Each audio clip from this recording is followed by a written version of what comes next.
돌나물 너무 싱싱해요. 이게 벌써 몇 년째 이렇게 나무 밑에서 자라고 있어요.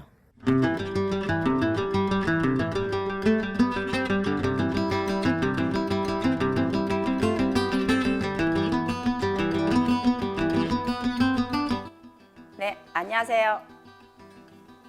자연 발효밥상 정인숙입니다. 자, 제가 오늘은 지금 현재 어느 지역에나 다 있는 거, 우리나라에 어느 지역에나 다 있지만 이걸 약인 줄 모르고 지나가는 분들을 위해서 제가 아주 귀한 식초를 만들고자 합니다. 선생님들 이거 보시면 아시죠? 돌나물입니다. 이거 깨끗하기는 합니다만 사이사이에 좀 지푸라기 같은 것도 있을 수 있고 해요. 그래서 식초물에다 살짝 담궈서 헹긴 다음에 저희가 이걸 가지고 식초를 할 겁니다. 그야말로 칼슘 식초입니다. 얘 같은 경우에는 칼슘 성분이 어떻게 우유보다 한 두세 배 이상 높아요. 약성은 골다공증인 이루 말할 수 없고요. 자, 그걸 가지고 저희가 발효를 마지막까지 한번 시켜볼 겁니다. 여러분들도 보시면은 저랑 함께 하시면 됩니다. 함께 시작해 볼게요. 자, 일단은 저희 가든에도 많지만 이렇게 크게 자란 이런 돌나물을 가지고 수분이 굉장히 많이 나올 것 같아요. 그래서 너무 아까워서 제가 식초를 할 건데 선생님들 보시면 이게 화이트 식초예요. 자, 화이트 식초를 2개를 넣고 식초물에 침지를 자 보시면 이런 덤불이 있죠. 이런 것만 좀 나오지 아주 깨끗합니다. 식초물에 씻어서 한 번만 이렇게 침지하는 시간은 한 10분 정도만 두면 돼요. 되고 헹겨내서 작접을 해 보겠습니다. 네, 여러분들 이건 식초를 이 상태로 식이섬유 그대로 발효해도 됩니다.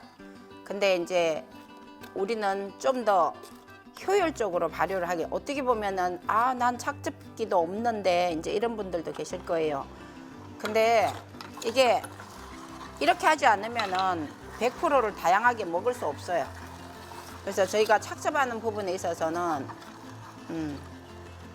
따라 해주시면 좋겠어요. 이게 만약에 없습니다 그러면 믹서기로 돌리세요. 돌려서 이 돌나물이 가지고 있는 수분만 수분만 착즙해서 내서 착즙한 걸 그대로 발효를 한번 시켜보자고요. 얘가 가지고 있는 수분을 100% 다 우리가 추출해 내는 거예요. 어쨌든 돌나물이 가지고 있는 수분을 발효를 시켜서 먼저 1차 돌나물 와인을 만들 거예요. 그렇게 착즙한 다음에 건지는 건지대로 사용을 할 거예요. 그래서 1도 버리는 게 없습니다. 항상 제 수업에는 버리는 게 없다고 제가 말씀드리죠. 제철에 나오는 이 보약 같은 식재료를 자, 지금 같은 방식으로 하면은 식초가 됩니다.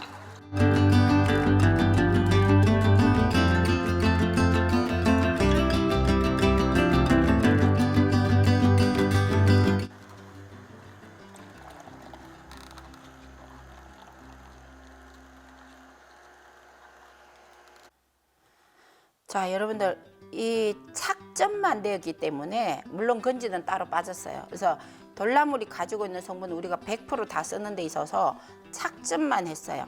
착즙만 해서 이걸 뭐 한다? 100% 식초로 한다. 그러면 얘가 가지고 있는 당분을 우리가 먼저 해야죠. 그죠? 우리 공부하셨죠? 원재료의 당, 그러니까 원당이라고 이야기하잖아요. 그 원당이 어느 정도인지. 자, 보세요. 원당이 3.3브릭스네요. 자, 이러면은 맛없는 토마토 수준? 그러니까 맛이라는 게 사실은 단맛이잖아요. 그러니까 달지 않는 토마토 수준으로 3.3이 나옵니다. 자, 요거 우리가 알코올 할 수 있습니까? 절대로 못 합니다. 자, 알코올을 만드는 매개체인 효모의 매개체는 결국 당인데 당이 요거밖에 안 나오면 안 되죠. 자, 그러면 어떻게 할 것이냐? 가당을 해야 돼요. 그 선생님들이 저랑 수업하실 때 한 가당법 있고요. 오늘은 보세요. 제가 저희가 앞에 영상에 올라갔는데 호박, 호박 와인을 만들 때 가당했던 그 방법을 제가 쓸 겁니다. 자, 그 방법을 썼는데 먼저 이게 쌀 요구르트죠. 자, 쌀 요구르트를 당도를 있게 만들면 돼요. 자, 만들어서 보당을 설탕을 넣지 않고 얘로 합니다. 자, 그러면은 쌀 요구르트의 당과 부족한 이 돈나물의 당이 합해져서 우리가 원하는 당도를 만들어내는 거예요. 자, 그래서 요거 두 가지를 넣어 볼 거예요. 자, 색깔이 처음보다 많이 그죠? 희석이 되죠?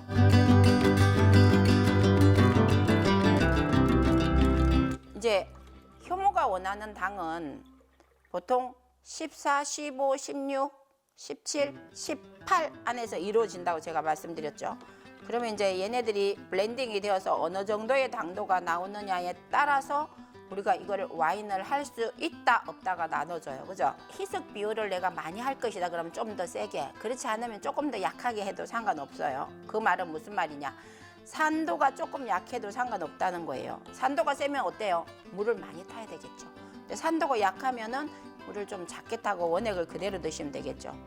14.7브릭스 나오네요. 자, 14.7브릭스를 알코올을 발효를 하면 얼마가 됩니까? 50%, 약 50% 정도 우리가 알코올이 된다고 보시면은 우리가 원하는 식초용 술이 되는 거죠. 그죠? 자, 요렇게 해서 저희는 알코올 발효를 해 볼 거예요. 자, 알코올 발효를 하는 데 있어서 발효 온도나 시간이나 이런 게 굉장히 중요하죠. 그래서 그걸 잘 맞춰서 이걸 제가 지금 이 계절에 딱 나온 것이기 때문에 이걸 미리 만들어 놓지는 않았고요. 특별하게 민들레나 이렇게 돌나물이나 이런 거는 그 계절에 딱 그만큼씩만 저희가 의뢰가 들어오면 해드리는데 오늘 같은 경우에도 의뢰입니다. 그래서 제가 요걸 맞춰서 해서 이제 보낼 거예요. 선생님들도 갖고 계시면은 요 제가 알려드리는 레시피를 기준으로 한번 해보시기 바랍니다. 자, 약간의 발효에 있어서 미네랄 필요합니다. 그래서 이제 소금을 넣기도 하는데요. 저희는 이미 발효된 소금 있죠. 여러분들도 갖고 계시죠? 누룩소금이 지대한 영향을 끼칩니다. 요거 발효하는 데 있어서. 자, 많이는 아니에요. 저희가 이거 전체 양의 5g 누룩소금. 이게 누룩소금이 액도 있고 근이 있는데요. 여기는 액 넣어주세요. 자, 이렇게 넣으시면 되고요. 이렇게 누룩소금을 넣고요. 우리가 14.7브릭스 나왔죠. 그럼 이 상태에서 이제 잘 교반을 합니다. 자, 지금은 저는 용기를 플라스틱 용기를 쓰지만 선생님들은 집에서 유리 용기 쓰세요. 이건 이제 저희가 보여드리는 거니까 빠르게 투명하게 보이기 위해서 그러고요. 제가 왜 이렇게 교반을 합니까? 산소 공급이 되어야 됩니다. 자, 여기에서 활동하는 미생물들은 효모라는 미생물이고요. 효모는 통성 혐기성균이에요. 무슨 말이냐? 공기가 통하게도 해야 되고요. 혐기 상태로 유지도 해야 됩니다. 그렇지 않으면 술이 안 되죠. 저희가 이 에어 설치를 해놓고 사용하는 용기가 아니기 때문에 인위적으로 사람이 조절해야 돼요. 자, 이렇게 잘 섞어준 다음에 그 다음에 자, 작은 스푼 있으시죠? 선생님들도 갖고 계십니다. 이 전체 양이 3.2리터 정도 됩니다. 그러면은 1리터에 1g이라고 우리가 보시면은 자, 요렇게 거품에다가 살 떨어뜨려 주세요. 자, 그럼 한 3개 정도만 넣으면 돼요. 깎아서. 굳이 많이 안 넣으셔도 됩니다. 자, 요렇게. 자, 지금 이렇게 효모가 위에서 그죠? 자리하고 있죠? 거품 위에 떠 있잖아요. 그렇지 않으면 효모를 따로 배양을 해서 따뜻하게 배양해서 넣어줘야 되는데요. 요렇게 해도 괜찮아요. 자, 3g의 효모가 들어가고요. 저희는 이걸 다시 이제 뚜껑을 닫고 발효를 시킬 거예요.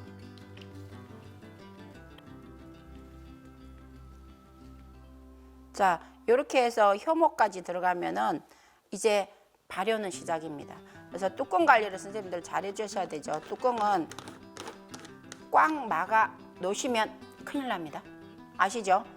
이제 알코올 발효가 일어나면 안에서 이산탄소와 더불어 이제 알코올이 생성이 되잖아요. 그러면 이산탄소 발생되게 되면 여기가 빵빵하게 이제 이렇게 부풀어 오르죠. 자, 선생님들이 저한테 왜 식초병은 병이 쭈그러들고 알코올병은 왜 병이 빵빵하게 부풀어 오르는데 그게 원리가 극이 들었잖아요.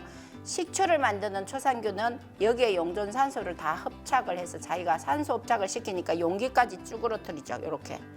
그런데 알코올을 만드는 효모균은 안에서 이산화탄소를 발생하기 때문에 통을 밀어 올리죠. 가스를 발생하면서. 그러면서 여기까지 이렇게 용기 같은, 이런 용기 같은 경우 이렇게 밑이 나와요.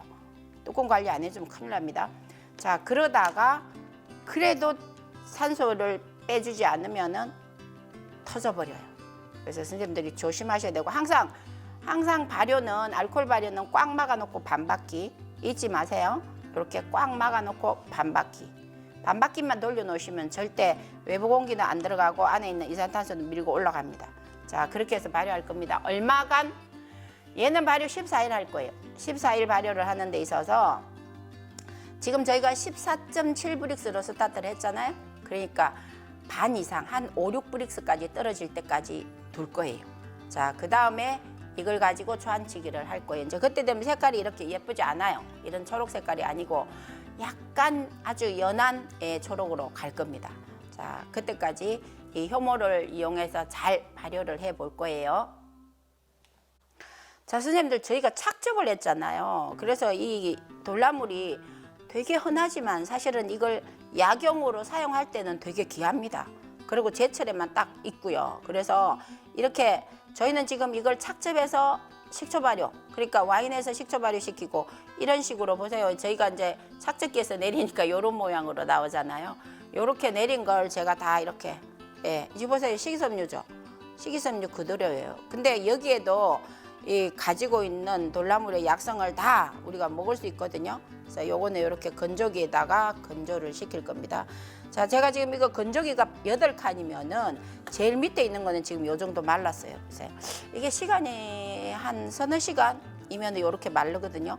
건조한 다음에 요거는 어떻게 씁니까? 요거는 이제 식초를 드실 때 있어서는 반드시 물에다 희석해서 먹어야 되잖아요.